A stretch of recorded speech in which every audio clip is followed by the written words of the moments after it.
영국 옥스퍼드 대학 출판사는 매년 그 해의 분위기를 잘 반영하는 단어를 하나씩 선정하는 전통이 있습니다. 옥스퍼드 사전을 출간하는 옥스퍼드 대학 출판사가 몇 년 전에 올해의 단어라고 하면서 omnishambles라고 하는 이 단어를 선정한 적이 있습니다. omnishambles라고 하는 이 영어 단어는 모든 것 또는 모든이라고 하는 뜻을 가진 라틴어 접두사 omni라는 말에다가 휘청거림이라고 하는 뜻을 가진 shamble이라고 하는 단어를 붙여서 합성된 단어가 omnishamble이라고 하는 단어입니다. 옥스퍼드 대학 출판사가 당시 이 단어를 내놓을 때 영국 정부의 자전 실수와 미디어의 붕괴 상황을 포괄하는 의미에서 총체적으로 우리나라가 잘못되어 있다 라는 이 혼란스러운 상황을 의미하는 단어로서 이 단어를 뽑았다라고 밝혔습니다. 이 단어는 모든 곳에서 무질서하고 아주 혼란한 상황을 묘사하는 단어입니다. 이와 유사하게 같은 해에 우리 한국에서는 이 단어가 선정되었습니다. 멘붕 들어보셨습니까? 몰라요. 예, 우리 젊은 사람은 잘 압니다만은 인터넷 용어로 되었습니다. 멘탈 붕괴. 우리 정신이 혼돈스럽다라는 사회가 너무 혼란해서 정신이 혼돈스럽다. 멘탈 붕괴. 그래서 앞자를 떼서 멘붕이다 이렇게 불렀습니다. 정신적인 공황 상태를 가리키는 말입니다. 마치 요즘 우리 한국 사회에 깊은 갈등과 불안과 사회 분열, 혼란, 혼동 등의 상황과 비슷하다고 할 수 있습니다. 이게 지금 몇 년 전 일인데요. 이스라엘 역사 가운데 출애굽 후 광야의 생활 역시 이 omnishambles 또는 멘붕과 같은 이런 혼돈스러운 상황이 광야의 여정이다라고 할 수 있습니다. 왜냐하면 거기는 이스라엘 공동체 내적인 그리고 바깥에서 도전해 오는 외적인 여러 가지 위기와 혼란, 심지어 전쟁까지 있었습니다. 그러한 위기에도 이스라엘 백성들은 원망하고 불만하고 또 불평 이런 것들이 점철된 난장판이었습니다. 난장판, omnishambles가 간단합니다. 이런 여정이 그들 앞에 펼쳐졌기 때문입니다. 일련의 혼란한 장면들 이후에 몇 가지 아름다운 소통의 장면을 오늘 본문에서 우리가 보게 됩니다. 이러한 소통의 사건들은 출애굽 공동체를 더욱 아름답게 만드는 장면이 아닐 수가 없습니다. 이스라엘 백성의 출애굽 구원 사건처럼 저와 여러분은 죄와 사망과 사탄의 권세에서 해방된 이 뉴 엑스더스, 새로운 출애굽의 구원을 받은 자로서 광야와 같은 이 땅을 살아가고 있습니다. 그런 우리의 인생에도 과거에 혼돈, 멘붕, omnishambles라는 이런 난장판 같은 무질서가 우리 과거에 많이 있었습니다. 뿐만 아닙니다. 이 혼란 사건 이후에 다가오는 또 다양한 혼돈들이 우리의 삶에 또 다가올 것입니다.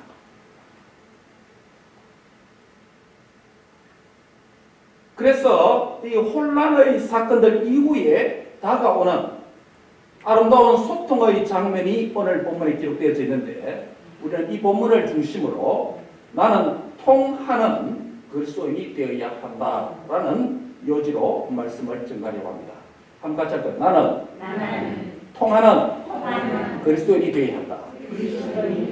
통한다는 거죠. 소통, 통한다는 겁니다. 안 통하는 그리스도인이 많다는 말이 되겠죠. 그래서 허준의 동의보감에 보면 아픈 것은 통하지 않기 때문이다. 아프지 않는 것은 통하기 때문이다 라는 구절이 있습니다. 막힌 물이 썩는다는 말이 있죠. 기독교 신앙도 어떻게 보면 통하는 믿음 생활입니다. 하나님과 통해야 됩니다. 사람과 통해야 됩니다. 세상과 또 통해야 합니다. 뭐 이렇게 통해야 됩니다. 그리스도인으로서 나의 신앙은 통하는 신앙입니까? 아니면 불통의 신앙입니까? 나의 믿음 생활은 통하는 믿음 생활입니까? 그렇다면 나는 무엇과 통해야 합니까? 나는 무엇으로 통해야 합니까? 앞으로 4주간에 걸쳐서 통하는 신앙이라고 하는 시리즈로 말씀을 전하려고 합니다. 과거와 소통해야 하고, 이웃과 소통해야 하고, 하나님과 통해야 하고, 교회와 통해야 된다. 오늘은 이제 첫 시간으로 나의 과거와 소통에 대해서 은혜를 나누고자 합니다. 무엇으로 그리고 무엇과 통해야 합니까? 첫 번째는 나의 과거와 기억으로 소통해야 합니다. 그럼 같이 합니다. 나의 과거와 기억으로 소통하라. 여기서 기억이라는 단어가 오니까 우리 어머니 아버지들은 좀 나는 힘든데 하고 이렇게 생각하실지 모르겠습니다. 이어서 기억한다는 것은 내 힘으로 한다는 말이 아니고 성령님의 도움과 은혜를 입어서 지나온 나의 과거의 삶이 내 힘으로 살아온 것이 아니라 하나님의 은혜로 살아왔다라고 생각하는 것. 그게 여기서 기억하다라는 말이 되겠습니다. 인간은 누구나 과거의 삶을 가지고 있습니다. 우리 아버지 어머니처럼 70, 80, 90까지 사신 분들은 과거가 더 많습니다. 좋은 과거도 있을 수 있고 어두운 과거도 있을 수 있습니다. 그래서 어떤 과거는 기억하고 싶고 어떤 과거는 기억조차 하기 싫은 과거도 있을 수 있습니다. 때로 어떤 어두운 과거는 기억해야만 하는 것일 수도 있고 어떤 어두운 과거는 빨리 잊어야만 하는 경우도 있을 수 있습니다. 어떤 사람은 자신의 어두운 과거에 사로잡혀서 현재의 건강하고 정상적인 생활을 하는데 방해를 받는 경우도 허다합니다. 특히 한국의 삼풍백화점 사고라든지 또 세월호 같은 대형 사고로 가족이 희생당한 유가족 중에는 사랑하는 가족들과 사별했기 때문에 그것으로 인한 충격으로 인해서 견디지 못해서 우울증을 앓기도 하고 그것이 너무 심할 때 자살하는 경우도 있습니다. 모두가 과거의 문제입니다. 물론 어두운 과거를 가진 사람들이 그 과거를 현재에 지혜롭게 잘 대처하는 경우들도 있습니다. 예를 들면 세계에 3대 참회록이 있습니다. 작품이. 성자 어거스틴이 과거의 삶을 돌아보면서 회고한 책이 참회록입니다. 루소의 참회록도 있습니다. 소설가 톨스토이의 참회록도 있습니다. 이들은 모두가 한결같이 자신의 과거에 죄악되고 실수한 어리석은 과거 생활을 하나님 앞에 참회하고 새로운 인생으로 거듭난 변화된 생활에 대해서 쓴 작품들입니다. 이런 의미에서 이들은 과거와 성공적인 소통을 한 자라고 할 수 있습니다. 그렇다면 오늘 우리가 과거와 소통해야 된다고 할 때 대체 어떤 나의 과거와 소통해야 된다는 것입니까? 우리가 어떤 과거를 기억해야 된다는 것입니까? 오늘 그것을 본문 중심으로 상고하려고 합니다. 출애굽 공동체를 인도한 모세에게 광야에서의 혼란의 상황이 이제 정리될 전에 모처럼 즐겁고 행복한 시간이 돌아왔습니다. 애굽에서 바로 왕과의 끈질긴 씨름과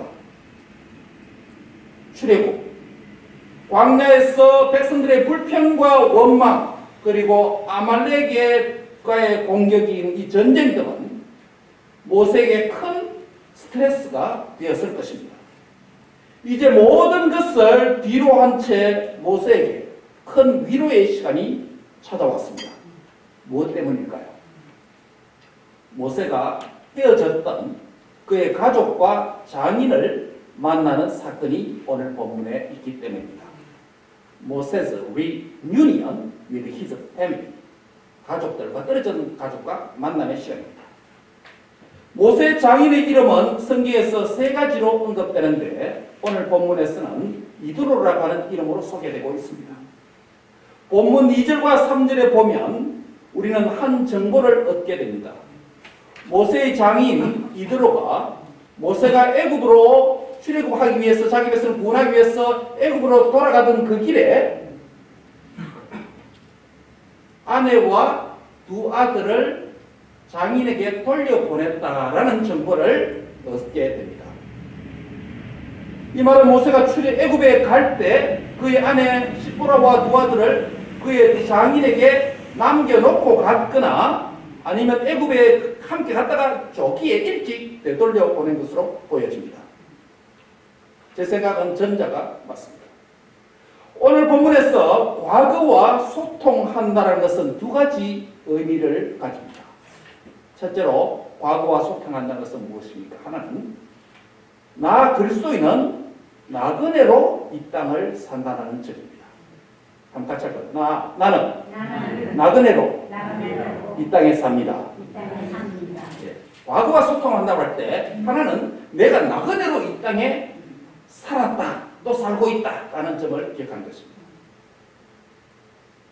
현재 모세와 출애굽 공동체는 하나님의 산이라고 불려지는 시내산 또는 호렙산으로 돌아와서 거기에 진을 치고 있습니다.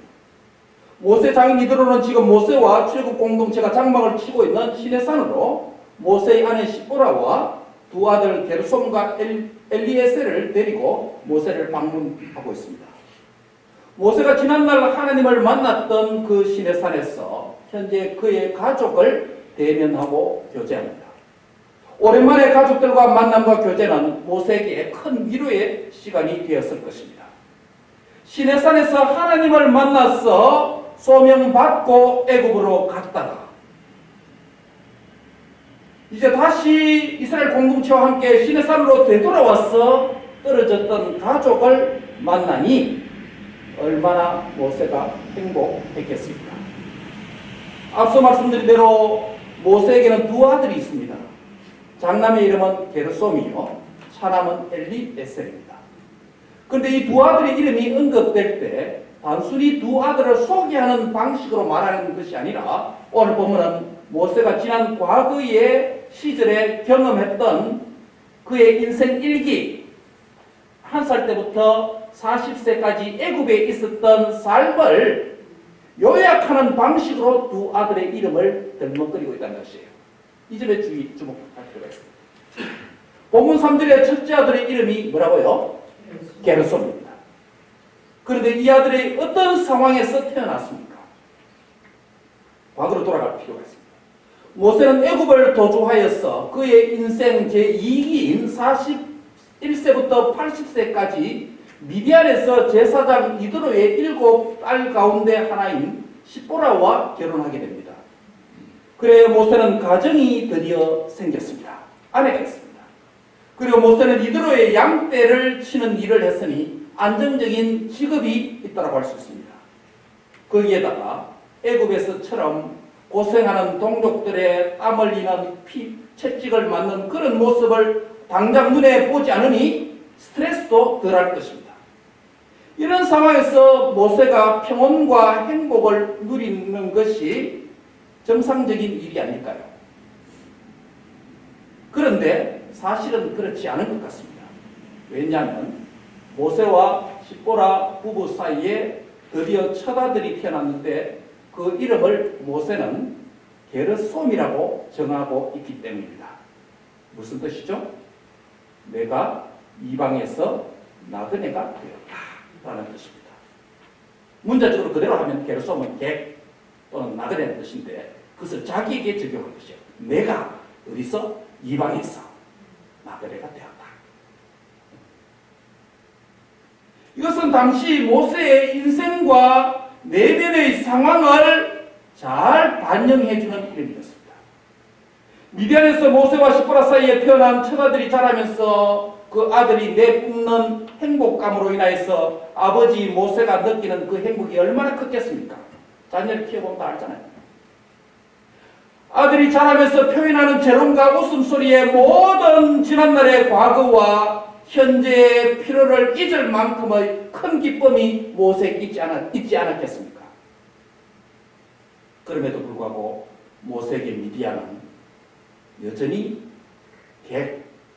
나그네 게르솜이다 라는 이름을 짓고 자신의 내면을 표현했던 것입니다. 현재의 모세의 자화상이 첫아들 이름을 게르솜이라 지으면서 표출된 것입니다. 사랑하는 가족이 모세 곁에 있습니다. 실업자가 아니라 양을 치는 직업이 있습니다.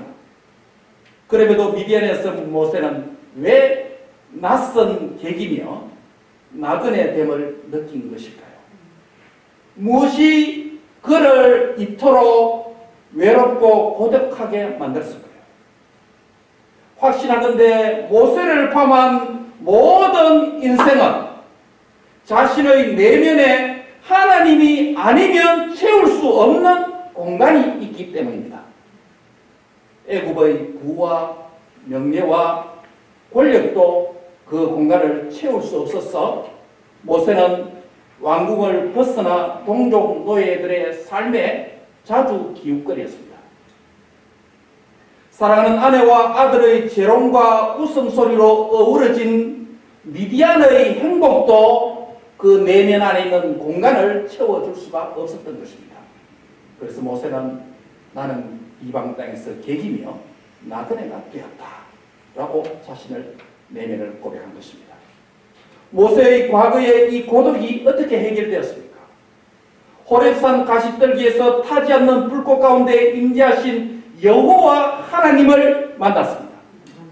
하나님을 만나고 하나님께서 그의 생애를 통해서 하시고자 하시는 하나님의 계획을 그가 알게 되니 이 문제가 저절로 해결된 것입니다. 그래서 인생은 하나님을 만나야 되는 것입니다. 하나님을 만나되 제대로 만나야 되는 것입니다. 그래야 길고 짧은 인생에서 내가 무슨 일을 하며 어떤 일을 하며 하나님께 영광 돌리며 살아가야 할 것인지 인생의 방향을 제대로 잡을 수가 있다는 의미입니다. 과거에 그랬던 모세가 이제 이 본문을 기록하면서 이 본문의 저자의 입장에서 출애굽 공동체를 지금 시내산에 이끌어 왔어.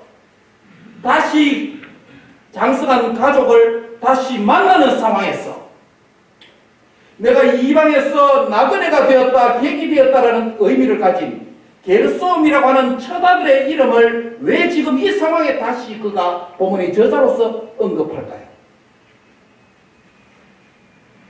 과거 미디안에서 장남을 낳을 때 모세 개인이 나그네였다면 이제 오늘 출애굽의 여정의 문맥 안에서 게르솜이라는 이름을 이스라엘 동족에게, 민족에게, 공동체에게 적용하려고 하는 의도를 나타내고 있습니다. 지난 약 400년 동안 이스라엘 자손들은 거주한 곳이 어디였습니까? 애굽이었습니다. 거기는 조상 아브라함과 이삭과 야곱을 통해서 주신 언약에 언급된 약속의 땅이 아닙니다. 가야 할 곳 안식의 땅은 가나안 땅입니다. 가나안에 도착하기에 모든 거주하는 곳 장소들은 이스라엘 자손들에게는 객이며 나그네 여정인 것입니다. 그러므로 과거와의 소통의 첫 걸음은 과거를 기억함으로 자신의 나그네 정체성을 확인하고 회복하는 것입니다.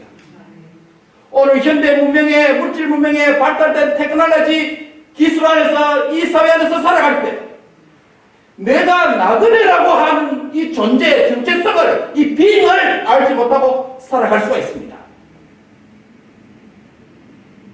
소유와 또 소유한 바가 많으면 많을수록 이 개념이 약화됩니다. 도취되지 말아야 됩니다. 따라합니다. 나는 나그네입니다.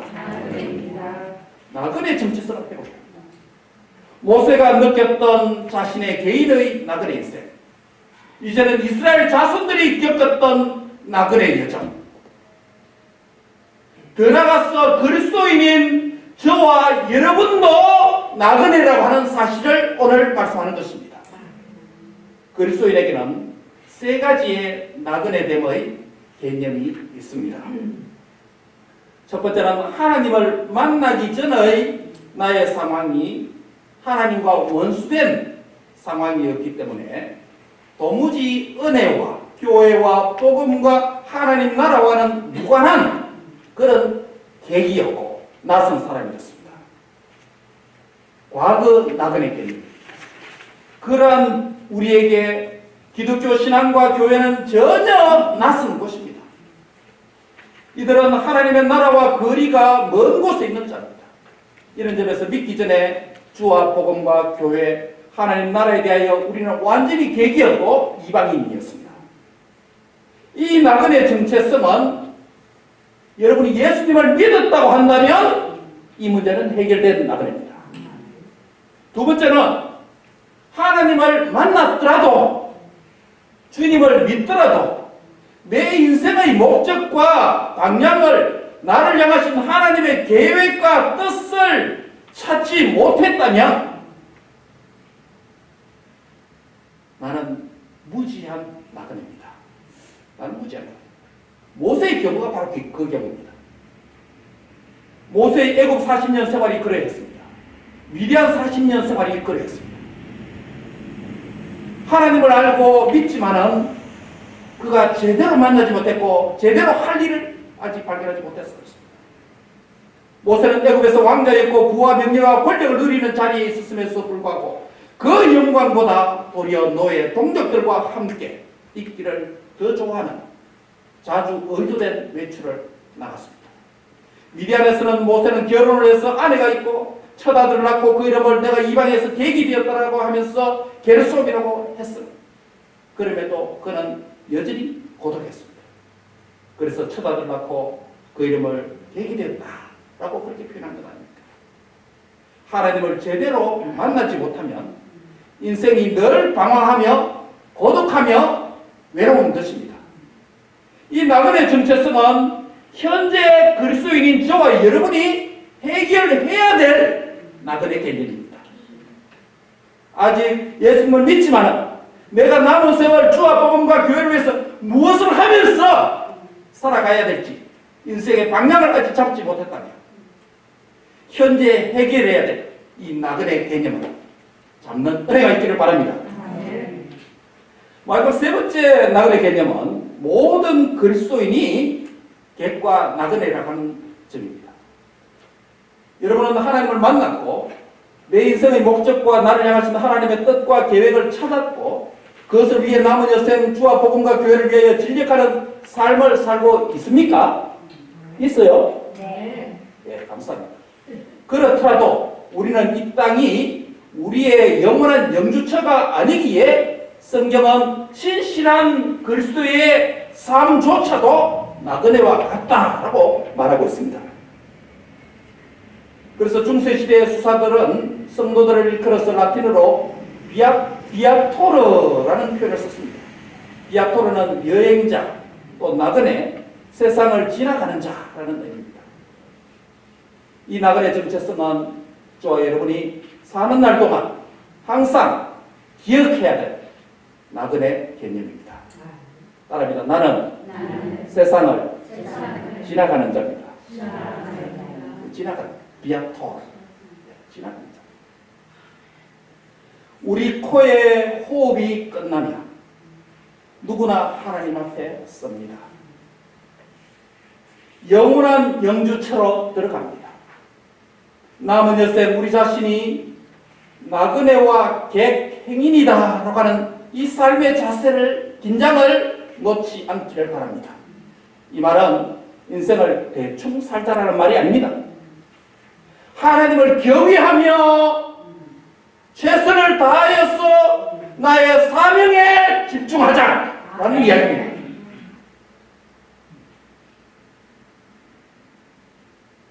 남은 세월이 얼마나 남았는지는 아무도 모르지만 우리가 찬양드린 대로 지금까지 지내온 것 주의 크신 은혜인 줄 믿습니다. 앞으로 주님 다시 배울 날이 날로 다가오는데 그 아버지의 품 안에 들어갈 것을 영원히 살 것을 사모하는 마음으로 남은 여생을 나그네로 살 수 있기를 바랍니다.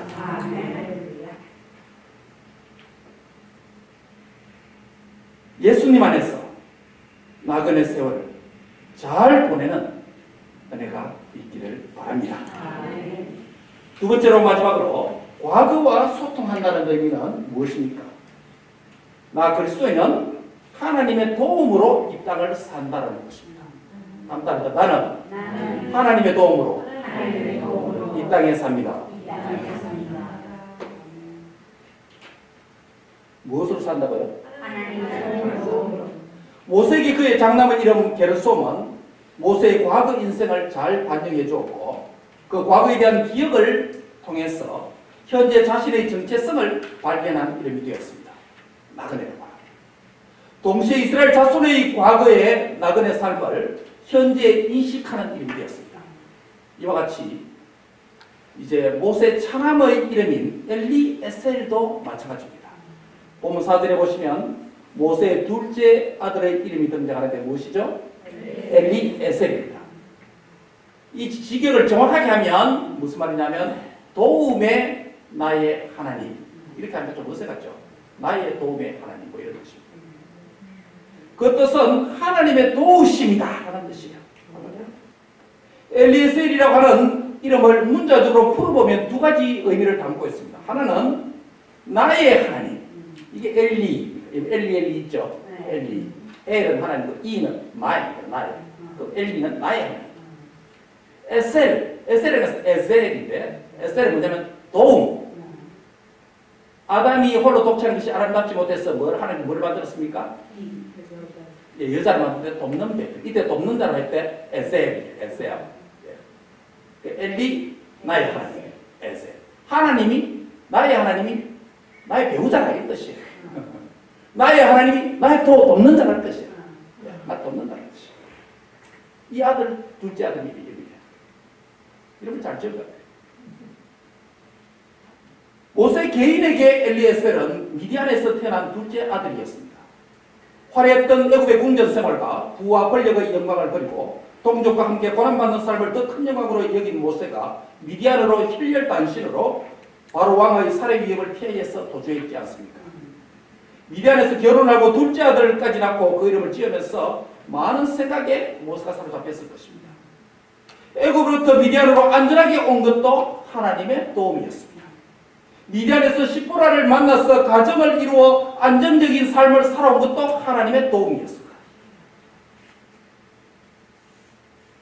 미디안에서 큰아들 이름대로 나그네로 살아왔을지라도 그 나그네의 여정 가운데서 하나님이 나의 큰 도움이었다고 둘째 아들의 이름을 정한 것입니다.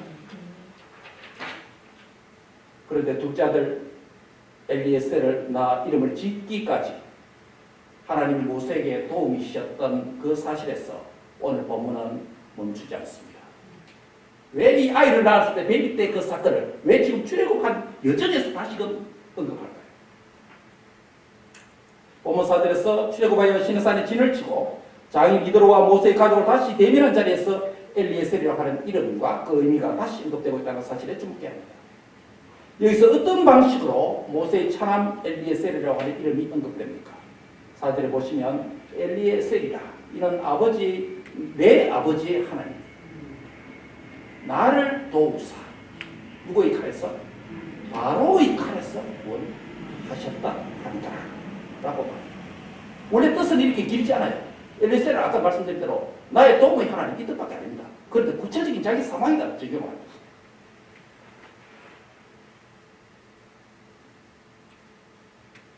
여기서 바로의 칼에서 구원하셨다고 했을 때 이 고백은 두 가지 의미가 있습니다. 하나는 앞서 언급한 대로 과거 애굽에서 40세까지 일기 인생을 마치고 미디안으로 도주할 때 안전하게 바로의 위협에서 벗어났어.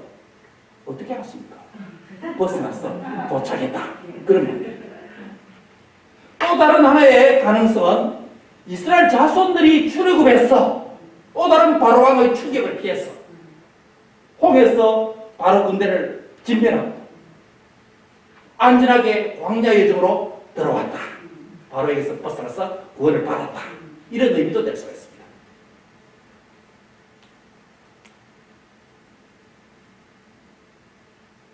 하나님의 도움이 있었기 때문에 모세는 바로 왕에게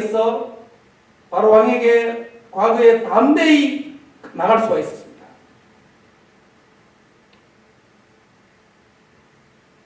그 도움이 있었기 때문에 애굽의 열재앙을 내려서 바로 왕의 항복을 받아내게 되었습니다. 하나님의 도우심으로 뒤따라오던 애굽 군대에 홍해 바다에 수장시킬 수 있었습니다. 바로 왕의 칼에서 벗어난 이후의 여정에서도 하나님의 도움이 있었기에 광야에서 직면했던 모든 시련과 위기들, 백성들의 불평과 불만을 다 감당할 수가 있었던 것입니다. 이런 것이 엘리에셀이라고 하는 이름입니다. 엘리에셀이라고 하는 이 이름이 점점 누적되면 하나님이 나를 도우셨다 이것이 쭉 누적되면 무슨 일이 될까요? 에벤에셀이 됩니다. 여기까지 나를 도우셨다. 저 과거로부터 현재까지 여기까지 도우셨다. 뭡니까? 엘리에셀 나의 도움이었다. 나의 도움. 그게 다 누적되면 뭡니까? 에벤에셀이 되는 거예요. 여러분의 과거의 어느 한 시점에 하나님의 도움으로 승리하셨습니까? 또 그 다음에 과거의 어느 한 시점에 하나님의 도움으로 이기셨습니까? 이것이 누적되고 현재 볼 때, 여기서 되돌아볼 때 여기까지가 하나님의 도움으로 살아온 줄 믿습니다. 이게 아까 그 드린 찬송이에요. 지금까지 지내온 것 주의 크신 은혜라.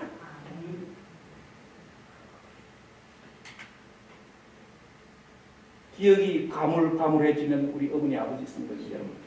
다른 거는 다 잊어도 돼요. 복잡한 세상 다 기억할 필요 없어요. 버려야 돼요. 과거부터 여기까지 하나님이 나를 도우셨다. 엘리에셀이고 에벤에셀이라는 사실을 굳게 기억할 수 있기를 바랍니다. 성령의 능력과 도움으로 기억할 수 있기를 바랍니다. 요약하면 모세의 두 아들의 이름 게르솜과 엘리에셀은 과거의 모세 개인이 아이를 낳는 시점까지의 그의 과거 경험했던 자신의 고백이었습니다. 게르솜은 나그네라고 하는 모세 자신의 자아관, 자신의 인간관을 표현한 것입니다. 반면 나의 도우심이라고 하는 의미를 가진 엘리에셀이라고 하는 이름은 하나님에 대한 모세의 신관, 하나님 도우셨기 때문에 하나님의 구원론에 대해서 지금 이야기하는 거예요. 굉장히 깊은 이야기입니다.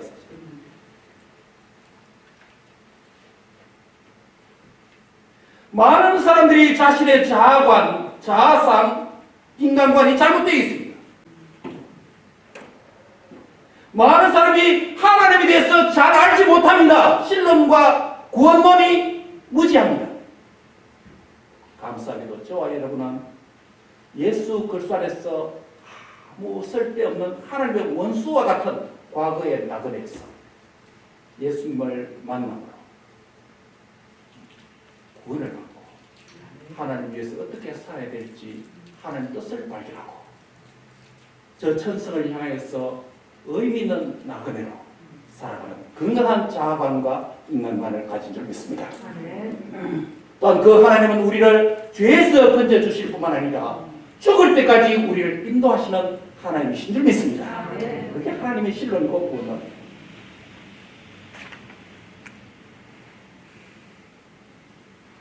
그러므로 게르솜과 엘리에셀이라는 이 두 이름은 이스라엘 자손의 과거의 삶을 잘 대변해 줍니다. 이런 점에서 하나님 백성의 과거 삶은 단순한 과거가 아닙니다. 과거의 삶의 궤적은 하나님의 인도하심과 함께하심의 흔적들입니다. 사람 편에서 보면 하나님의 은혜의 여정인 줄 믿습니다. 모세는 지금 지난 과거에 하나님께서 허락하신 그 은혜의 여정을 어느 한 시점에서 되돌아보며 회고하는 것입니다. 현재 시내산에서 처자를 만나는 것도 그에게 기쁨인 것은 틀림없습니다. 더 나아가 과거의 삶의 여정이 나는 나그네로 살아왔다. 그럼에도 나의 나그네 여정에서 하나님의 도움이 있었기 때문에 현재 내가 있다. 현재 내가 될 수 있다. 이것이 그의 고백인 것입니다. 현재 우리 민족의 존재가 하나님의 도움이셨다. 라고 주님의 여정에서 말하는 것입니다. 불행하고 아픈 과거를 기억함으로 원망과 불평과 안타까움과 우울함에 빠지는 자리에 들지 않기를 바랍니다. 그 대신에 나는 나그네였으며 나는 나그네로 살아가며 하나님만 나의 도움이시라는 사실을 고백하는 믿음이 있기를 바랍니다. 이것이 나의 과거와 건강한 소통을 하는 방식입니다. 건강한 소통이 있어야 불평이 아닌 감사가 있습니다. 불만이 아니라 진정한 행복을 누리게 되는 것입니다. 모세의 과거와 이스라엘의 과거에 대한 기억은 모세의 두 아들의 이름의 의미와 잘 조화를 이루고 있습니다. 게르솜은 우리의 나그네 정체성을 상기시켜줍니다. 우리의 인간관을 보여줍니다. 엘리에셀은 하나님께서 지금까지 나를 도우셨다, 구원하셨다 그 은혜를 상기시켜주기 때문에 하나님에 대한 신론이요 원론을 보여줍니다. 이 두 가지 사실에 대한 기억은 나의 과거를 성령의 도움으로 기억을 통해서 과거와 소통한다라고 할 수 있습니다. 그리스도를 믿는 저와 여러분도 나그네로 삽니다. 나그네 여정에 하나님만 나의 도움이시다 라는 사실을 굳게 믿기 바랍니다. 어떤 일들이 우리 상황 속에 일어난다 할지라도 모든 사건과 이슈와 위기들마다 하나님이 나를 도우시는 분이다. 엘리에셀이다. 나를 돕는 분이 나의 하나님이라는 사실을 믿기 바랍니다. 찬송가 308장 내 평생 살아온 길 1절 가사를 보면 이렇습니다. 내 평생 살아온 길 뒤를 돌아보고 걸음마다 자옥마다 모든 죄뿐입니다. 우리 죄를 사신 주의 은혜 크시니 골고다의 언덕길 주님 바라봅니다. 이 찬송 고백이 바로 과거와 진정한 소통을 건강하게 소통하는 삶이라고 할 수 있습니다. 과거와 소통은 과거의 실수를 다시 답습하지 않고 과거의 하나님의 은혜를 기억하는 것이 그 목적입니다. 과거가 제대로 하나님 앞에 정리되지 않으면 건강한 현재와 미래를 기대할 수가 없습니다. 잘못된 과거를 돌아보며 참회의 시간이 우리에게 있기를 바랍니다. 그리고 여기까지 인도하신 은혜의 여정을 되돌아보면서 내가 나 된 것은 하나님의 은혜라고 고백하는 시간이 있기를 바랍니다. 맺습니다. 게르솜 나의 정체성입니다. 하나님을 제대로 만남으로 낯설고 우경국 같은 하나님과 원수된 그런 상황에 교회 생활과 삶을 정리하시기 바랍니다. 하나님을 만났습니까? 그렇다면 내 인생을 향한 하나님의 뜻과 계획을 찾으셔서 남은 나그네의 여정을 영생을 얻은 자답게 의미 있는 나그네로 사시기 바랍니다. 영원한 천국의 삶을 소망하고 믿음으로 이 땅에서 사명과 성도의 삶을 최선을 다하여 경주하는 나그네가 되시기를 바랍니다. 엘리에셀, 하나님의 도우심에 대한 신론이고 원론입니다. 지금까지 지내온 것이 하나님의 크신 도움 때문이라는 것 확신할 수 있기를 바랍니다. 앞으로의 여정도 하나님의 도우심을 의지하고 신뢰하십시오. 게르솜과 엘리에셀의 의미를 다시 기억하는 과거와의 소통의 삶은 나의 과거의 삶에 현재까지 지금까지 베푸신 하나님의 은혜와 소통하는 것입니다. 나는 통하는 그리스도인이 되어야 합니다. 기도하겠습니다. 하나님 감사합니다. 하나님과 원수되어서 하나님께 나가는 길이 막혀 있었으나 독생자 예수님을 십자가에 죽게 하심으로 휘장을 찢으심으로 하나님이 우리에게 통하는 길을 열어주심을 감사합니다. 불통의 영혼이었으나 통하는 세계로 불러주시니 감사합니다. 오늘도 주님께서 우리를 주님을 향한 길을 통하게 해주셨어. 믿음으로 주 앞에 나와서 예배드리게 해주시니 감사합니다. 하나님이여 게르송, 이제는 남은 여생이 나그네 정신을 회복하였어. 나그네처럼 비아토르, 세상을 지나가는 자로 살게 해주십시오. 이 말은 대충 사는 것이 아니라 하나님을 만나서, 제대로 만나서 내가 무슨 일을 하며 주와 복음과 교회를 위해서 이 땅에서 사명을 감당했지 알고 살아가는 복된 삶이 되도록 축복해 주시옵소서. 엘리에셀, 하나님의 도우심입니다. 나의 모든 인생의 순간순간이 하나님의 도우심이었습니다. 그것이 누적되어서 하나님이 여기까지 나를 도우셨다. 에벤 에셀의 은혜인 줄 믿습니다. 남은 세월도 하나님의 도우심 믿고 두려워하지 말고 염려하지 말고 걱정하지 말고 담대히 살아가는 믿음의 장부들이 되게 하여 주옵소서. 감사하고 예수님의 이름으로 기도하옵나이다. 아멘.